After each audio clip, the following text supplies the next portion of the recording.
Welcome everyone to Not Another Whiskey Podcast. Mitch here. Thanks for joining us for this extra episode. Daz and I headed along to the Holyrood Distillery where we sat down with the managing director, Nick Ravenhall, and the distillery manager, Mark Watson. So here it is, guys. Enjoy and thanks for tuning in. All right, guys, so we're here at the Holyrood Distillery with Nick Ravenhall and Mark Watson. So Nick is the managing director here who has a CV that's probably the same size as yours and mine combined as. Yes. So give you a little bit of background about Nick sitting here, and I'm going to do this because I've heard Nick's introductions to himself before, so I'm going to do his introduction for him. I thought this was a punchy episode. Well, exactly, man. That's why I'm trying to make it a punchy episode. Right, I'll be back in 20 minutes. So Nick hails from New Zealand originally, a bartender over there, who then started working for Diageo. Diageo then brought him over to Edinburgh at the same time as Daz and I were working for Diageo. Way back in the day. I actually think Nick and I started on the same day. Yeah, we really? did. Yeah, exactly the same day. Yeah. So Nick was a sales rep running about the whole of Scotland, literally got handed this territory when he arrived, and he was like, where the fuck am I going? And then ran about Scotland for the whole time, right, essentially? I had to ask whereabouts in Edinburgh Dundee was. That's how, that's how green I was. Following on from a stint with Diageo, he went over to Attenbrands and was the managing director there, and now he is the managing director for the Holyrood Distillery. So we're also joined by Mr. Mark Watson, who has a little bit of distilling experience, working at the Bonington Distillery previously, which is Krabby's Whisky, for those that don't know what the Bonington Whisky Distillery is. And he also worked at Eden Mill. Am I right, Mark? That's your kind of CV with regards to distilling? Yeah, and then top it off with Shetland Rio up in Shetland for good measure with Stuart Nickerson. So yeah. Did you work up there? Yeah, I worked up there. I didn't realise that. I worked up there with Stuart. Yeah, it was amazing. You can see the PTSD on the young man here. Just when the wind blows. What is it? Unst or Used? It was on Unst, yeah. Unst, isn't it? Yeah, that's the one. Yeah.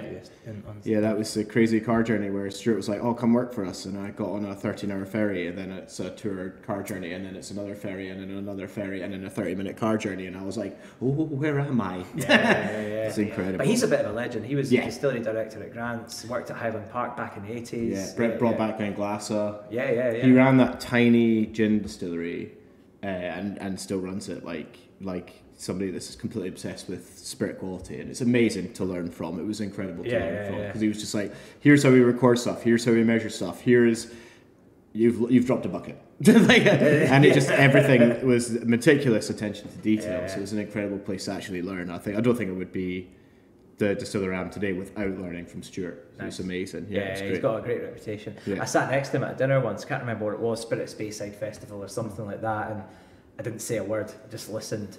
You know, it just kept going and going, and I was like, man, this boy, and he knows his stuff. Well, gents, thank you very much for firstly having us at the Holyrood Distillery. Welcome. And secondly, for your time. I know you're both busy men, so we appreciate that. Yeah.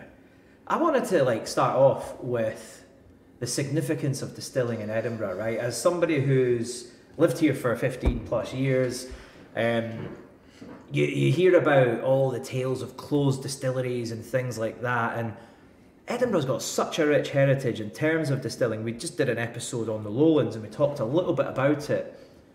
But single malt whisky in Edinburgh, what is the significance of it in terms of the Holyrood story and what you guys have achieved to date? I mean, when we started to look at Edinburgh as the central piece for our distilling story, it didn't take long to figure out that there wasn't that much to say in terms of single malt quality, single malt history of anything that was inspirational and of note. And then when we kind of were looking at that, it became really apparent that we've got to stop looking at Holyrood as just another Scottish single malt whisky distillery that's in Edinburgh, which is in the Lowlands, and that we had a unique opportunity just to take a step back and go, we've got the same challenges in front of us as almost any other New World distiller. Now, I know we're not New World, but we're breaking new ground, if that makes sense. And so we kind of took that mindset into, okay, well, if we were to look at this as a clean slate for Edinburgh and a clean slate as a distillery, how do we pay respect to the past, but also be very anchored in the present and in the future. And then, distilling and whiskey making is so connected with the locality of where it's from and the history and tradition in this country. We had to think about, well, what could we take from the city? What was part of the city's DNA and heritage that would give us authenticity in our making journey? Like, I think the hardest thing to strive for as a new distillery, particularly in Scotland, is what's your integrity as a whiskey maker? And so we've got a mission which you and I call Earning Our Whiskey Stripes, which is a lot about how do we add to the Scotch whiskey legacy. So Edinburgh just gives us an anchoring point where we can start to build our production mindset, if that makes sense. Yeah. And so when you look around the landscape in Edinburgh, there's 16 boreholes around here. Yeah, it's all brewing. You look at shilling recipes, you look at Youngers, you look at the Charm Circle, which is the aquifer which sits underneath Arthur's Seat. They're all really big clues about what we should be looking at as distillers. Yeah. And so if we take a new world mindset, it just goes, great. Well, here's a new space for us to explore. Yeah. And you and I built that out together, talking a lot about beer and our shared beer journey over the years. But it makes perfect sense, right? Yeah. I think here's a city that's made. Think of Duker's IPA. That beer, how many awards has it won, right? Yeah. It's mad. And now you've got brands like Innocent Gun. And there's all these great Edinburgh beers that are now drunk all over the world. Surely, if you make great beer, you make great whiskey. Is that not how it works? I would love. Jesus, it's going to be a long episode. I think it gives us an incredible starting point in both looking at old Youngers. Like, Shut Up About Barclay Perkins is one of Nick and I's absolute favourite beer blogs, just for the amount of detail and record keeping that people kept, that people explore, that people are still super interested in, that are developing beer within this city, within within Scotland. And I think when we tie that back to our distilling and what we want to do, it just gives us an incredible platform to be unburdened and to go chasing yeast strains, to go chasing specialty malt, to go chasing long fermentation styles or completely different distillation techniques based around flavour profiles and based around just old beer and how its relationship with the city changed and developed over time. I think the most exciting thing about that is that it's so nuanced. You alluded to Edinburgh Whisky and that there's some things of note. I mean, North British being the brightest star of it. There's a couple of other distilleries in there that, brands and things perpetuate. And in Edinburgh, we saw one of the biggest storages of malt and whiskey in the entire world at one point in Leith. And then it just dissipated and kind of left. And, VAT 69 left and all these things just sort of dissipated from the city when it developed and sort of grew. And I think the exciting thing for us is that we can grow back into the city, that we can grow whiskey back into the city in the organic way that it has changed and peaked and troughed with beer and now with spirits again. So I think going back to your original question about Edinburgh, I think for us it's the tie that binds, but it's so freeing because there's so much there to play with and to talk and develop. It's interesting because you, Nick, mentioned it behaving like a new world distillery. I was chatting to the guys at Westland a few weeks ago. They were up for the whiskey show. They'd come over and I sat tasted some of the whiskies with them and actually they laid down a bit of a gauntlet and they said focusing on barley, focusing on yeast strains, focusing on fermentation times, the early stages of production are so important. And they actually were quite open and said, you guys in Scotland, you've maybe forgotten about that.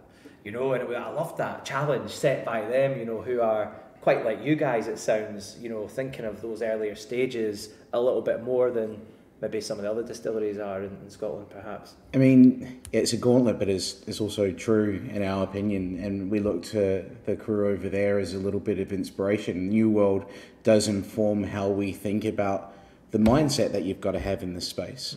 And so when it comes back to all of these anchors that the anchor of brewing, which is sitting on the locality of Edinburgh, as Mark says, it's a starting point for us just to start having a conversation from a Scotch whisky maker's perspective. And I think when we're looking to how we're going to move forward as a distillery, having those conversations, I mean, we're really lucky that we're a small distillery and we've got a very flexible piece of kit because we can.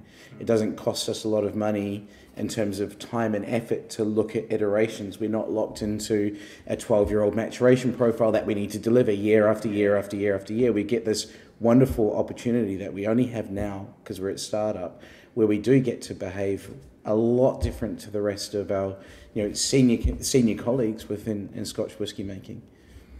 Nice. So a question for you guys. So going back to your history, your very short history, summer 2019 is when Holyrood opened up. So you guys have got legal whiskey now, right? Next year. It's next year. My maths is terrible. Bad maths. A year on September the 13th. Is it? Yeah, or last September 13th. So that's when the first cask comes of age, which I don't know if it's a good thing or a bad thing. First casks are always a bit weird. But then the rest of our production comes in October for those sort of tranches, and then it starts to flow through into January and February. But with those early laydowns, the very first iteration of what Nick and I are talking about now in the exploration was intentionally / unintentionally laid down, and that is amazing for us that we've got the very starting blocks of what we're talking about here, that the brewing side of things, the attention to detail, the yeast strains, the development of style, or various styles, were all laid down then. Now the plan has changed a million times and will continue to change and adapt, but for us, we're very lucky to look back in those stocks and see that the very first formation of the idea that we're now properly leaning into was formed then, and then we have something to use and something to take from there and continue to run with it. Yeah, that's what I'm quite excited about, because if I went to Campbelltown, I think I could tell you what a Campbelltown whiskey could and maybe should be like. In your eyes, then, what does an Edinburgh single malt whiskey look like? A good one, not one of these ones that was slated in the past for maybe not being as good as they could have been back in the 20s and 1800s and things like that. I mean, I think there is a piece there where the whiskey we are making now needs to reflect the culture of this city. And, as an outsider and coming into Edinburgh in 2007, one of the most striking things for me was the history and modernity live side by side, and that this is a very progressive city. There's always debate, like if you go out for a beer with someone, the chat's fantastic because you talk about things, you talk about real things. And I think there is a curiosity that is inherent within the people who live here. There is an openness, there is a progressiveness, and our whiskey needs to reflect that. And that's where, these ideas of iteration are really, really important. We want to have conversations which say, you talk about this all the time, I want to share my homework. And when Mark's making his whiskey and laying down the ideas, what we want to do is be very open about how we make things, why we make things, why we're investigating brewing, why we're investigating specialty malt, what's the role of heritage barley, how do these fermentations work. So rather than having a top-down conversation where a brand says, this is our whiskey, this is how it's made, and this is how you drink it. This is what we did. This is what we're seeing right now. What do you think of what we're seeing? Because there's so much new information that we're uncovering all the time, and that's not a style. Like, people ask us all the time, what's your core range? I'm like, there's no fucking core range. Like, our period of iteration is now, and we don't even know if we'll ever stop it because there's so much to learn from. And I think that for me, as a random Kiwi up here, is a really respectful way of honouring the city, if that makes sense. Yeah, that's very cool. So I think what you're saying there, isn't it? When you guys are going to release some whiskey, it's going to be very much different releases when it comes out, different cask finishes, everything kind of changing almost. Is that going to be like a single cask release? Is that the plan? Can you guys not tell us that? No, we can share. I mean, we don't know. We don't know.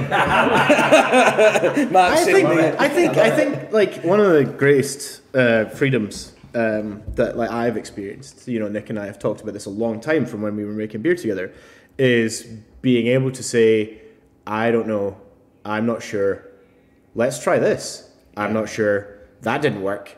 And I feel like those are kind of phrases that are, much like you said before about what Wesson said, sort of forgotten, because you said what Campbelltown whiskey should taste like. That I have a problem with the word "should" in there, because it lacks the expression of what it's meant or could taste like. And I think that's the exciting bit for us now, is what is this meant to taste like for us, not for because it's supposed to taste like that. It's what is it meant to taste like for us that helps us learn something, helps us develop something, and helps us with that next iterative thing of going, okay, that heritage malt in that cask variety with that yeast and that fermentation time did not work. It's not right. It's something unbalanced about it. Okay, what are the bits we like about it? What are the bits we don't like about it? Let's take it, just deconstruct it, put it back together again into a place that we're happy with it, that we learn something from it. And I think putting a core as part of that totally puts chains around the actual freedom of expression that we're talking about here, and the iterative quality of learning. And I think when we start to develop that, every time somebody's asked us, we're like, we don't know. We think it goes like this. We think it goes like that, and we can give it it's a really simple model, right? Like, what's the anchor? Edinburgh and brewing. And the brewing's there because of our past, but also things like Heriot Watt because of our future. And then when we look at the liquid which is coming out, there's 3 modules which are being explored: heritage malt, specialty, and yeast. Now, as they go, I'm trying to clarify this right now for the listeners, because we will tell those stories. We will share those starting points. Like, you've got the new make sitting in front of you, and we're very clear on what is showing what. Like, is this a specialty malt expression? And some of those might go on their own journey, where we end up with a choc malt on first fill Oloroso, which is like, holy hell, we need to get this out there now because this is just really special. Single cast, let it go. But then what could that look like with a heritage malt? We're looking at stuff that we're getting from Chevalier right now, and heritage malt's crappy yield, but incredible texture.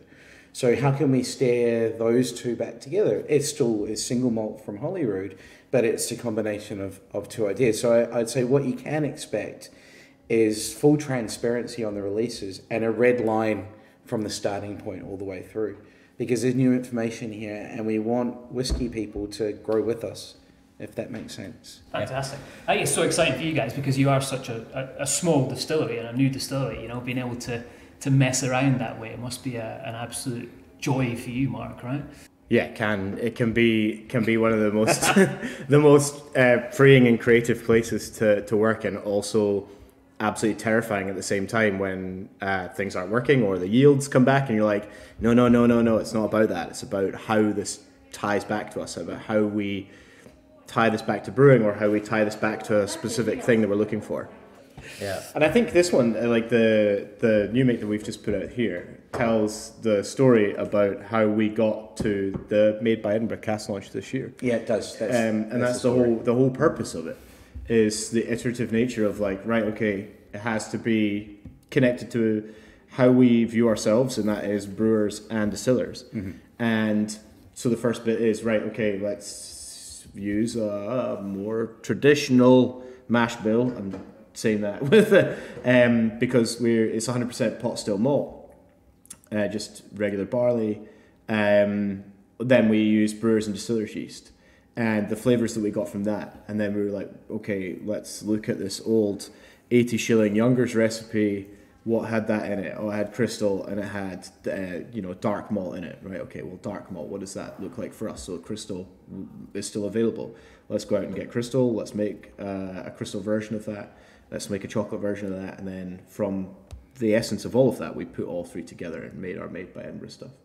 And then to top that all off, we were looking at yeast strains to do with this. And I think tying that back to, we used the Edinburgh ale yeast for that, and I think tying that back to the flavour profiles that you kind of alluded to before, of like what is Old Edinburgh for distilling. Well, Old Edinburgh for brewing was super collaborative, and there was no fridges, and there was no there was no storage of yeast, so they cropped yeast. Some of their neighbours came round, they were like, have you guys got fresh yeast? Yeah, we've got fresh yeast. Wheelbarrow round to another brewery, and that's where Edinburgh ale yeast came from. And just to have that little pinch of collaborative thing is a great reminder for us that it's the work's never done on it either. It's constantly iterative. And you're not going back that long. I remember working up at Macallan, and they wrote their 6 pillars the first time, I think, in 1998. And on their 6 pillars was Golden Promise barley, a cocktail of yeasts, brewers and distillers. I think they still had direct fire stills, or they had 1 or 2 left up there at that time. And I think of that as, actually, think how much has changed in 25 years at malt distilleries. And it's all of these little things that have all been standardised across so many distilleries. And the challenge is that through that you create a homogenisation of flavour. And ultimately what you guys are saying is, this is about flavour, right? I mean, we know what you're saying. The inspirations come from what you guys know of Edinburgh beers, what's possible here at this distillery because of the mad stuff that you guys can do, which has been designed for. But all of that ultimately comes down to, what do you create in the end? And that is definitely against the tide, right? And most people are standardising, they're looking for yield, they're looking for that consistency, which is a sweary word sometimes, isn't it? It's and that's not what you're looking to do. Yeah. No, it absolutely isn't, and I think we've got to have a lot of faith in the new whiskey fan that you have now. Like, you guys remember we started flogging whiskey not that long ago. No, and nobody wanted it, right? And 100%. I couldn't sell Yamazaki. That was that was absolutely mental. Yeah.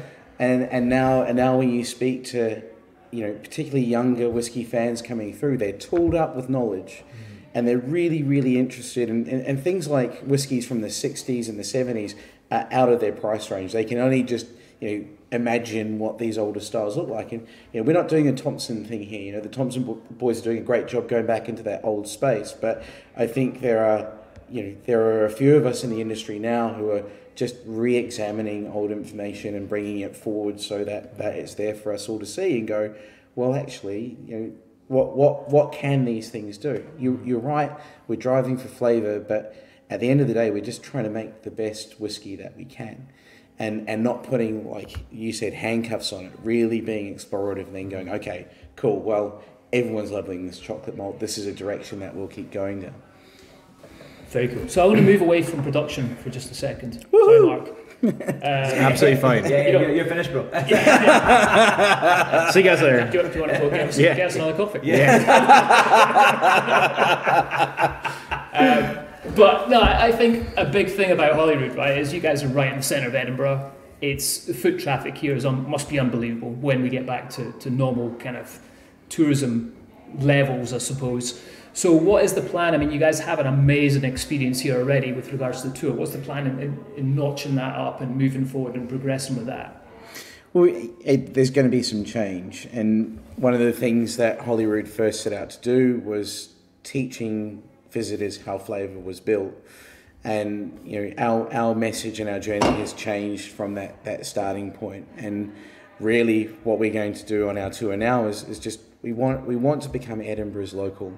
That's what we're really hungry for. We want to see Edinburgh folk in here. We don't want to just see tourists walking by. The space that we're sitting in now, we want to turn this into a highball bar, neighbourhood bar that people can come into and just enjoy and be part of the cultural landscape of the city.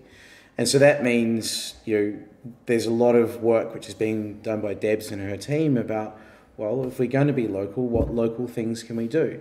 One of her ideas, which she's looking at for early next year, is to do an event called the Mashup, and that's bringing local brewers together and local distillers together and just having a liquid fair where we can speak to the community and invite people in and to have a good time.